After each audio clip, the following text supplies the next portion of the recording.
Who faded, and how will tonight's developments affect the way that South Carolina Democrats vote in Saturday's primary? Let's discuss with special report and Fox News chief political anchor Brett Baier. And there will be special coverage of the primary on Saturday night as well. On Saturday, we'll have full coverage. Okay, so let's, as we expected, Bernie Sanders is the official front runner now. So that means you're going to take the most incoming.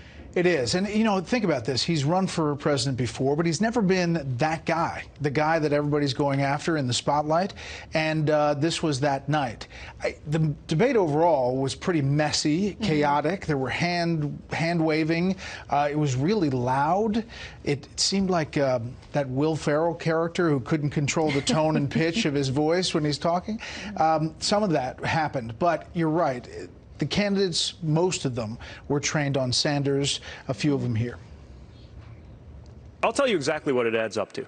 It adds up to 4 more years of Donald Trump, Kevin McCarthy as Speaker of the House, and the inability to get the Senate into Democratic hands. The time has come for us to stop acting like the presidency is the only office that matters. Not only is this a way to get Donald Trump reelected, we got a House to worry about. We got a Senate to worry about. And this is really important. Look, if you want to keep the House in Democratic hands, you might want to check with the people who actually turned the House blue. I am the only one in the New Hampshire debate when asked if we had a problem with a socialist leading the ticket that raised my hand. According to Vanderbilt University in Tennessee, last Congress, I was the most effective Democrat in the U.S. Senate on 15 metrics. Bernie and Elizabeth were in the bottom half. Bernie, in fact, hasn't passed much of anything. The fact of the matter is... But I get to answer that. I get to answer that. Look, the fact is, here's the deal. I'm not out of time. You spoke over time, and I'm going to talk. There were a lot of those moments where I'm not out of time, and then he caught himself and said, it must be my Catholic upbringing. I stop when I'm told to stop. Joe Biden had a better than average night, I think, and that may be really all he needs for South Carolina. But there were a couple of stumbles like he always makes. At one point he said there were 150 million people killed since 2007 in gun violence. I mean, that's in the U.S. In the U.S., half the country. I think he meant 150,000 in that time frame.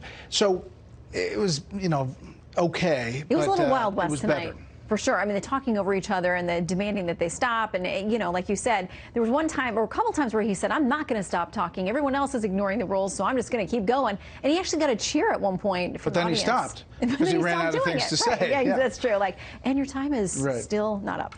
Okay, so the other target tonight, Michael Bloomberg, who is, you know, second time on the stage, expectations based on his performance last time. How'd he do? Well, those expectations were pretty low. I mean, that was a low bar from last time, so he did do better than last time. Elizabeth Warren again swinging out against the former New York mayor, Mike Bloomberg.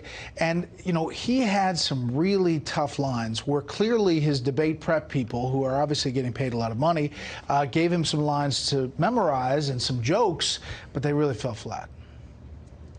Vladimir Putin thinks that Donald Trump should be president of the United States, and that's why Russia is helping you get elected so you'll lose to him. At least I didn't have a boss who said to me, kill it, the way that Mayor Bloomberg never alleged said to that. have said to one of his pregnant employees.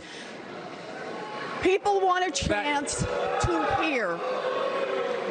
People want a chance to hear. From the women who I never said that. I'm surprised they show up because I would have thought after I did such a good job in beating them last week that they'd be a little bit afraid to do that. What's right for New York City isn't necessarily right for all the other cities. Otherwise, you'd have a naked cowboy in every city.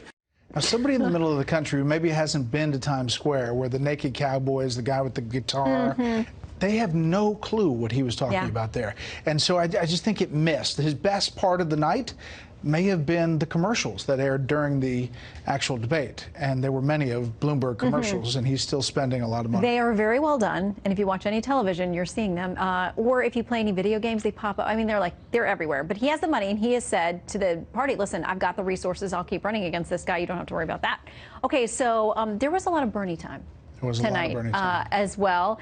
And, you know, he had to deal with a couple of contentious topics. I think that this was not a great debate for Bernie Sanders. Of debates, he's usually kind of the focus, but he kind of make sure that he hits his marks. There were a couple times he was thrown off. At one time, he had a back and forth with the audience where he was saying, really, really, to the audience, which was kind of an interesting moment. But at the end, kind of gained his traction and even talked about Israel and how his Jewish heritage factors in. The way we are going to beat Trump, which is what everybody up here wants, is we need a campaign of energy and excitement. We need to have the largest voter turnout in the history of the United States. We need to bring working people back into the Democratic Party. We need to get young people voting in a way they have never done before. That is what our campaign is about. I am very proud of being Jewish. I actually lived in Israel for some months.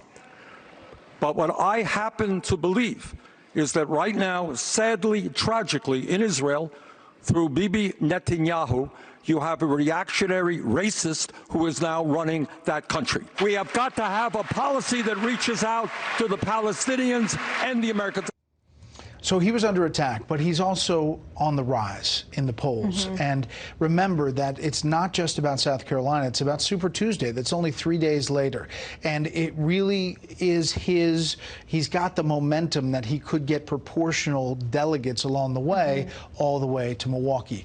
Mayor Pete had some good lines, some good moments. Amy Klobuchar had some good lines, some good moments. So did Joe Biden. But was there one of them that stood out, that is going to clear the field to be the one candidate against Bernie Sanders?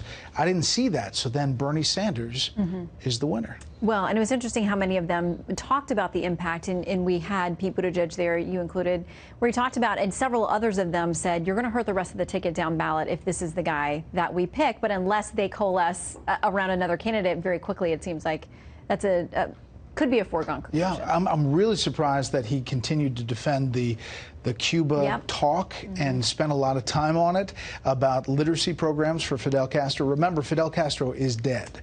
And while his regime is still in place, essentially, that's not a great thing to be talking about or spending time on. Yeah, and Democrats in Florida are very upset about that, saying it's going to be a bad thing for them. Okay, you have a big event coming up on Thursday night where we'll get to hear from one of these candidates. Yes, Senator Amy Klobuchar will have a town hall with us in Raleigh, North Carolina. Martha and I will be there. We'll ask some tough questions about her path forward and get into some substance with the people of North Carolina. I used to live there. It's a great place, and we should have a good time. All right. You were in Raleigh, right? I was in Charlotte, so it is a great place. Anyway, we'll look forward to that on Thursday night. You bet. Thanks for staying up late. Good to see you. Okay.